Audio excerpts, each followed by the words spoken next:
Hello and welcome to the podcast Human Soup. This is episode 1 and we are stirring the pot. So hi everyone, I'm Nikki. For your info, I'm an ex-HR professional.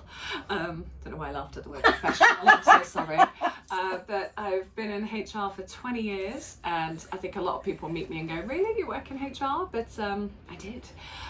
So after 20 years, I've gone out by myself and I run a HR consultancy called Breakout HR, where I hopefully give great HR advice to SMEs who don't need a full-time HR person.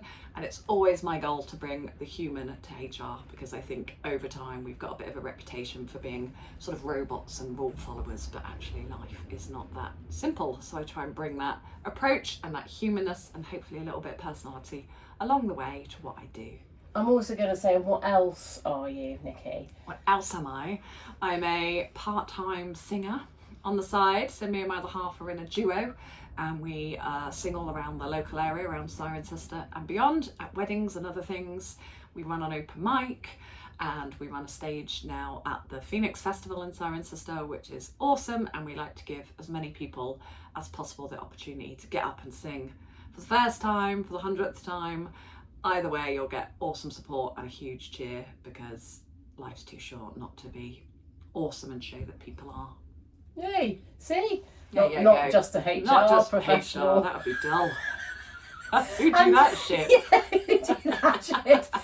And I am Lizzie Bean, who, oh God, what do I do? So in my professional space, I help people with mental health and wellbeing, like across the board, in workplaces, schools, colleges, for the young, old, all the people in between. And then also in my professional space, but perhaps less professional, I'm a performer, and I do a lot of comedy and dramatic improvisation, and I currently have a one-woman show called Fuck It's and Rainbows, which is fabulous. Go yes, see it. And on tour. Just quick plug. Such a star. Such a star. Only blue M&Ms, please. Yeah, and only if you've touched them with your pinky. What are you going to say then? Awkward. Oh my God. Anyway, so that's who we are, and the point of this podcast, which we haven't written on what we're going to do, but the point of the podcast is we're really hoping to spend the next couple of episodes connecting with you, the people that are listening, and really just bring you into the world that we share with each other, which is this idea that so many people struggle, maybe struggles too hard. So many people wobble in this world, wondering whether they're doing the right thing, whether they're, ticking the right boxes, whether they're showing up in the right way. And I think what we've both learned in our 20 odd years of working in this world is that just showing up as you are and owning your flaws and owning your fabulousness is, for us, what has liberated us and helped us to fly. Absolutely. That Well sound said. right? We all fuck up. We all make mistakes. We all say fuck, let's be honest. And no day's perfect, and maybe it shouldn't be. Yeah. So here we are to talk about those sorts of things. Cool. So here's my Yes. question to you. So what is it that draws you to do this podcast about humaning? Firstly, it's you. I was waiting for you to lick my ear or something. Oh dear, good question. I think over the years, I think probably 10 years ago when I was a bit younger, I always put on a really strong front to everything. So I got divorced, like, all the good people do. And I showed up to work every day. I worked really hard because that was my way through. And it was just like, keep calm and carry on, always being tough. And I think I almost like tired myself out. I was, I think, 2 years down the line and I hit a wall, and I said to my mum at the time, like, I need to talk to someone. And I got some counselling, and it was brilliant for me because I got to say everything I'd been feeling and bottling up, and it was great. I felt this real release, and ever since then I will always say to people that A, I've had counselling because it was great for me and how good it was and how much I got from it, but B, it made me sort of go, actually, it's okay to stop and be and let shit happen to you, because it will happen. And since then I think I've just approached life in a different way. So I've tried to I've always been an advocate for mental health. So throughout my working life, I've always introduced mental health support into businesses. I've trained to be a first aider twice because I think it's good to keep up on those sorts of things. Me and my other half ran an event last year supporting mental health and raising money for Mind, because it's okay to talk and it's great to talk, and it's all those sorts of things that I think make me the person I am today. And I've actually at some points cut people out of my life because they've affected my mental health, and I think all these things are positive and I wouldn't have done them 10 years ago. So that's why I'm doing it, to talk about things like this so that we can share and talk about our shit, and we can say fuck it if we want to, and go and cancel our plans and get into bed and watch a movie instead of getting dressed up and going out and pretending to be fabulous when you're not. Yeah, so funny. I concur. Like, for me, definitely, I think I've danced with feeling anxious pretty much all of my life, but my big comeuppance, apart from the many millions of life stories that got me to where I am, alive, which is a bonus, is that I had a massive swathe of imposter syndrome in 2018 that literally knocked me off this perch that I was sat upon, and then I had to almost reevaluate how I delivered my work and turn it into, actually, truth is where the power is, and honesty is where the hope is, and our freedom comes from talking about the things that we feel are the worst parts of us. And I'm not saying that you should go out and do all this, that's not what I'm saying, but for me personally, and definitely what I advocate at work, is that the things that are the darkest are the things that need the most light. And that sometimes those thoughts that we have about ourselves limit us so much that they trip us over all the time. And we just keep repeating the cycles of tripping over, standing up, tripping over, standing up, and then we use all sorts of mechanisms to help hide all that stuff, whatever that will be. And actually, I just advocate honest conversations.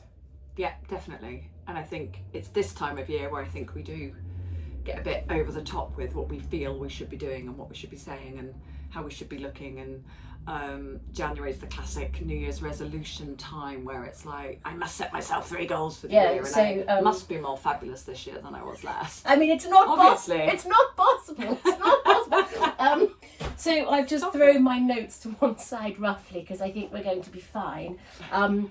So January, right? I love January. I hate January. I know, it's interesting. But I think I love January because everyone tells me I should hate it. You're rebelling. I'm rebelling. It's what you do best. It's what I do best. But also, have you set any New Year's resolutions? No. I don't know if I ever have. Probably years ago I thought, I'm going to set myself some goals. And I pretty much fail quickly. Like, I've done the classic, I'm going to work out 5 days a week. And then after 3 days where I'm like, I'm going to stay in bed today, you go, well, that was shit. And then you give up. And actually, I learned over time that if I say I'm going to do it twice a week, that's okay. Because that's easier. And I will do 2. And if that then leads to 3 and I get into a routine, great. But I don't want to sort of set things. Why January? Like, you click over from the 31st of December to the 1st of Jan and suddenly you've got to change your life. So I feel it just adds pressure that you don't need. This year I've decided I'm just gonna focus more, stop doing 20 things and do 2 and do them better. But is that a resolution or just a word? Focus. Yeah, I really, so beginning of January always, I like, this is not a New Year's thing, but it sort of is a New Year's thing. So I'm lying. It's all about truth, this podcast. No, so I try and set myself a word for the year. So I think this year my word is believe, and it's all tied into believe that people mean it when they say your show is brilliant, because there is an element of doubt in my head. And last year it was trust, which was learn to trust yourself. And that's not a New Year's resolution either. That's more of a, I would sit and I reflect on the year behind me and think, what was I lacking in? What would help me? Not to beat myself up, but to recognise that there are things I could do that could help me, and then just take one thing. Yeah. So I then focus on that, but also same as you really. So if I then have a wobble, like say I'm at work delivering a talk or I don't know, training or something, and I suddenly see someone that's looking at me funny, because I get very paranoid about that. So they hate me.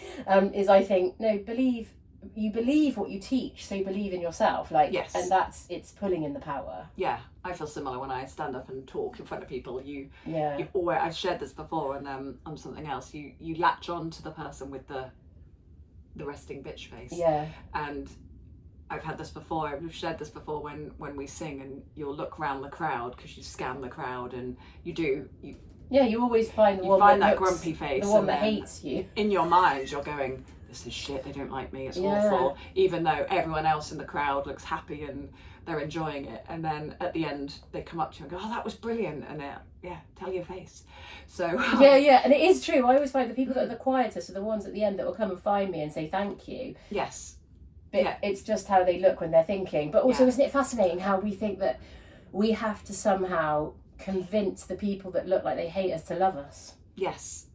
And we want every single person in the crowd to love us, even though I know that what I do, whether it's professionally or singing or personally, that we're not for everyone. No. So someone's going to not like you along the way. And that's okay, but also I'm not going to say that. That's true. And also it's really contrite. Like, people will say, well, it's all right not to be liked. And obviously I totally stand in that power too, but can I just say that doesn't mean that it doesn't feel horrible. Yes. Like, I think when some people say, oh, you have the power to be disliked, yay, woo, but also it hurts.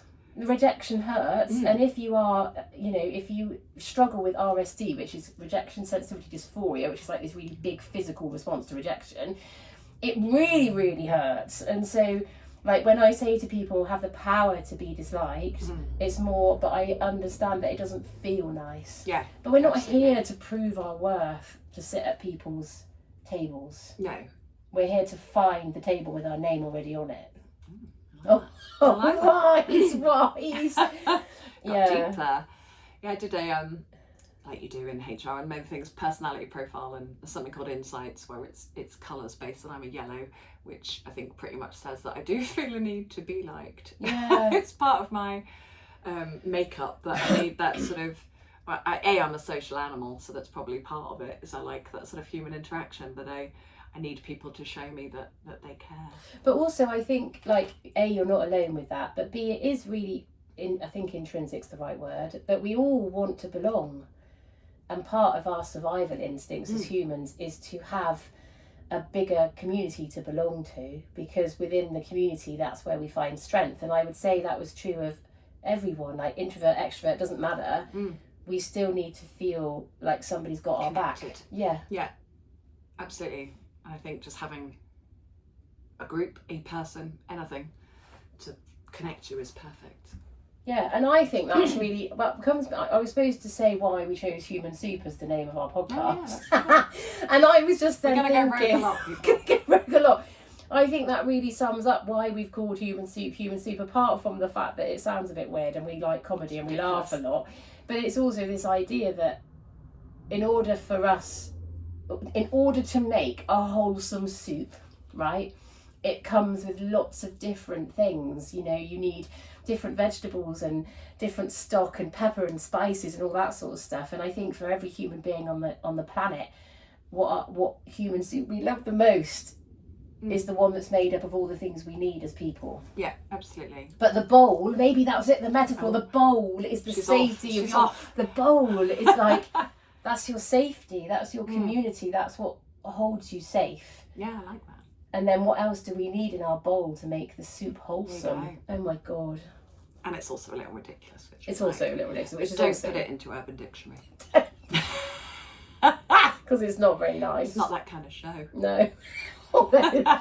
Not yet, but this is episode 1. By episode 3, we're God, gonna have to charge. Yeah, so funny. So yeah, so I just interjected there. But going back to January, I do find it fascinating, and I think the thing is to recognise that everybody needs different shit. So, like, if you want to do New Year's resolutions, go you get and do them. But what I would always say is, if New Year's resolutions worked, we wouldn't be falling off the wagon 2 days in, a week in, 3 weeks in. Yeah. We'd be able to consistently do them. But also, fucking hell, January is like, there's no leaves on the trees, and that's because trees are wintering and looking after their energy resources. So the very fact that we think we should now go out and run 45 miles a week because that's what January dictates is ridiculous. Because actually we're all really fucking tired. Yeah, or that we shouldn't drink a drop of alcohol in January. We were just talking about dry January. And is it good? Is it bad? Is it something you do? I'm a big believer in moist January because I think Christmas is a crazy time. We all do everything to excess. We spend, we eat, we drink.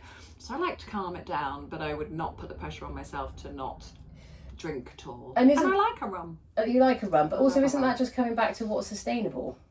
Absolutely. Like, as in, like, I don't drink at all, but that's a new thing. As in, I've had a dry 2 years. Look at you, smashing it. but just, that's such a flex. That's such a flex. But also, not really. I drank because my anxiety was always so bad that I thought that if I drank, it would help the anxiety, and it does help the anxiety because having a glass of wine reduces your capacity to give a shit. Like, it really does. Yeah. But as I work in like the mental healthy world, I thought actually maybe I should try working out how to help that feeling without the wine. And actually, since I've done that, my life got very complicated briefly. Shit timing. But as a result, on the other side of it, I feel much better. But then my relationship with alcohol was reliability. I didn't rely on it, but I definitely used it as a mechanism to cope. Yeah, absolutely. And now I've learned that I don't need to do that, which is nice. I don't know why I'm saying that really. No, sustainability. That's why. Yes, that's where we got to. Yeah. I think people do it and then beat themselves up if they do have a sip on day 10, and I think that's fine. Yeah. I think that's better than having a big binge on the 1st of February because you've done it. Yeah. So do you. Yeah, and I also think that we set ourselves up for failure all the time because like the well-being world and the personal development world is so saying be the best version of yourself, and like I'm such a believer in like you already are, you just need to believe it. So like when we set ourselves all these goals, like these sort of ego-driven goals, like, oh well, I'm amazing if I do, or I'm amazing when I can. Yes. Actually recognizing that you're already fucking amazing. Awesome. Yeah. And you don't have to prove that by doing you just need extraordinary things. Yeah, but and believe it a bit more. Yeah. Just walk down the street saying I'm awesome and see what happens. I do actually think that's a great piece of advice. Yeah. I like sashaying. Or skipping. Skipping's nice. I can see you skipping down the street. Yeah, it's in all fun. your colour. In all my colour. Keeping it real. Yeah, it's interesting, isn't it? And I'm not saying also, like, if you want to have big goals, like, definitely do that. If that's what motivates you and keeps you sunny side. Yeah, some people thrive on it. They do the mood board, they put it on their fridge, and that's their way. And that's great. And that is great. But for me, that sets me up for fucking up. Oh, God, yeah. Yeah. And just slowly, but I can already picture it in my head, like slowly all those pictures that I put on my mood board would be peeling off and lying on the floor, and then they'd be going under the cabinets. I don't care about that new car anymore. Or being able to wear hot pants. Oh no, oh no. That'd be awkward. I don't think I've ever cared about wearing hot pants. No, it's never been on your to-do list. No, I don't think that needs to happen. Yeah, so that was really it's interesting. Cold. It's too cold. Yeah, no, you are. Actually, I've actually turned the heating off in here, so she's a bit chilly now. She might go off of rogue in a minute. Yeah, no, that's so true. And also, I think as well, that the January thing sets us up for this idea that we then can't.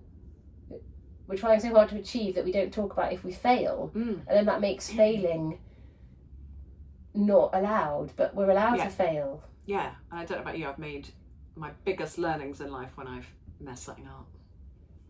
Yeah.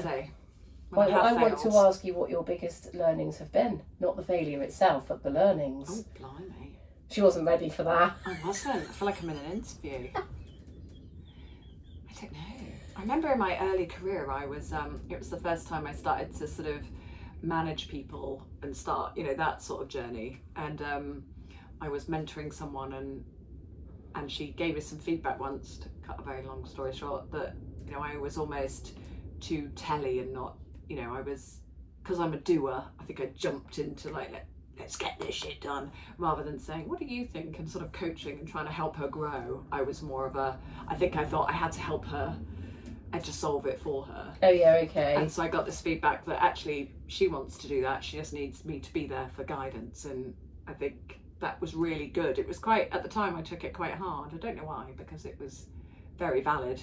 But I used to just jump into that. I've got to be everything for you. And I also, didn't have to be. that fixer mode. But I think a lot of us get stuck in that mode. Yes, and I'm a doer, so it's part of my makeup to go, right, let's get shit done. And I think I was almost doing that for her rather than letting her fail. So that was quite a big learning early on, that sort of coaching way and helping people find their own way was better than me just, because you can fix it for them, but then next time they won't know how to do it. Yeah. So I learned that. And But I it's took interesting. the feedback quite hard. I think it's because I was young. I was so young. But then also I think feedback is, so I'm a great believer that if people give you feedback, it's got to be a gift. There's got to be something you can do with the feedback. It's no good just saying to people, oh, you're too ballsy or too, I don't know, arrogant or whatever it is. You've got to say how we change that, not just like give them a shit sandwich, because that happens a lot, doesn't it? Love a shit sandwich. But also, when we take it personally, it's because it's something that really matters. That's what I realise, is that, so if somebody sort of criticises me or offers me feedback that I don't like, it's that, what part of it is it challenging in you? Yeah, absolutely. So for you, it's challenging, like this, you're very capable, independent, strong, you fix shit. Yeah. And then when someone says, well, don't, you're like, oh, fuck. Yeah. Unless it's DIY related, then I fix nothing, just for the record. But, No. Which I was going to say something else, and now I can't remember forgotten what I was going to say. But actually, feedback's a funny thing. This was my HR hat kicking in. Very early in my career, I did this sort of session around feedback. And it was such a simple thing, but when you get it, they say just to say, thank you for the feedback. Because then you'll just take it away. Because you will not like some of it, and you will agree with some of it, and it might make you a bit angry. So just take it away. Yeah. Because I think the amount of times, you do it a lot in HR, you give feedback and the immediate thing is to jump to defence and, well, I did that because, or this and put that context. And you just don't need to. You can just say, thank you for the feedback. Off you go, and maybe think about it 2 hours later. But actually, even in personal relationships, that's really important too. Like, because obviously when we're with people for a long time, whether that's partners or children or friends or whatever, you hear feedback. And it obviously it depends on your levels of sensitivities, and I'm not saying that nothing's right or wrong here. No. But like, if in a personal relationship someone gives me feedback, I feel really personally attacked. But generally, it's not a personal attack. It's just attacking something that's personal. Yes. Oh my God, that was actually quite. Yeah. It's coming from a place of love. Yeah, well, sometimes I guess it depends who's giving it, but also it's that, you're right, it's that slowing down and thinking, what does that mean for me? Yeah. And what do I do with it? Not defend myself. Yeah, absolutely. Yeah. Me and my other half are, ever since we got together, second time's a charm. Don't tell my husband that. We basically said, like, let's just be honest, and if something pisses you off, say it. And so we know if someone's saying it, it's coming from a place of love, and it's not a bad thing. We're just sharing that something's hurt us or something's upset us or whatever, or we didn't like what someone did, and then we go, oh, I'm really sorry about that, and we talk about it, and then it's over. Yeah, because I know it is coming from that place of love. You've got to have it. You don't have that with everyone, and you probably don't have that at work. No, and also it is really nuanced, isn't it, right? Because obviously we all have relationships with people who are trickier or have their own like backstories, or and sometimes feedback they deliver things in a shocking way. Yeah, and sometimes feedback doesn't come from a place of love. Sometimes it comes from places of like, I want to fuck you over kind of jam, like a jealousy type.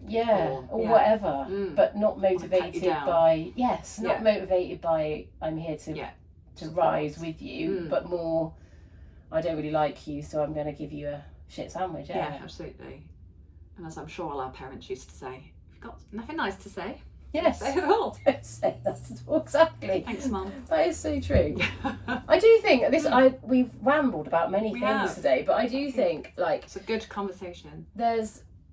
I talk a lot in my work about compassion and kindness, and I want to be really clear about what I mean by that.